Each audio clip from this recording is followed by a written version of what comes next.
Hey everyone welcome to my channel. तो आज तुम्हारे साथे नतून एक रेसिपि নিয়ে চলে এসেছি।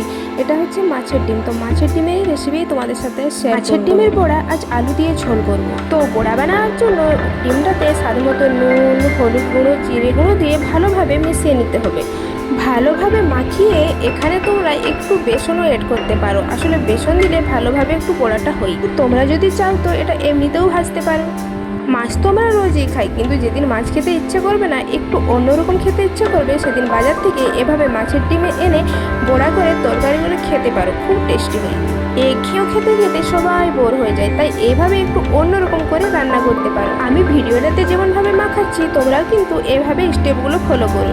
আচ্ছা, তোমরা কারা কারা মাছের ডিম খেতে ভালোবাসো আমাকে একটু কমেন্টে জানিয়ে তো। আর কার কী মাছ পছন্দ সেটাও কিন্তু কমেন্টে জানিও। আর এভাবে মাছের ডিমের রান্না তোমরা কি আগে কেউ করেছো? নিশ্চয়ই অনেকে করে থাকবে।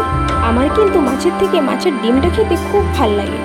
আর মাছের ডিমের বড়া করে তোমরা ভাত, রুটি যে কোনো সাথে খেতে পারো, খুব টেস্টি হয়। এবার ট্রাই করে কিন্তু অবশ্যই দেখো। এই দেখো, এভাবে কিন্তু মাখাবে। আর আমার মাখা কমপ্লিট। মাখানো হয়ে গেলে ঠিক এরকম হবে। বড়াটা কিভাবে ভাজলাম সেটা তোমাদের সাথে শেয়ার করো হলো না, আসলে ভিডিও ক্লিপটা নিতে ভুলে গেছি। তো এভাবে তোমরা বড়াটা ভেজে নেবে। তারপর কড়াইয়ে আলু আর পেঁয়াজটা এভাবে ভাজবে। তারপর একে একে মশলাটা দিয়ে দেবে। তোমরা মাছ, মাংস রান্না করতে যেভাবে যে মশলাগুলো ইউজ করো, এখানেও কিন্তু সেভাবেই মশলা ইউজ করো। এখানে আমি টমেটো বাটা দিয়েছি, হলুদ গুঁড়ো, জিরে গুঁড়ো, নুন, গরম মশলা দিয়ে ভালোভাবে কষে নেবে। যেভাবে মাছের ঝোল করো ঠিক ওভাবে। একটা কথা তোমাদের জানাই, আমি কিন্তু এত ভালো রান্না করতে পারি না। তারপর ভালোভাবে মশলাটা কষে এখানে জল ঢেলে দেবে।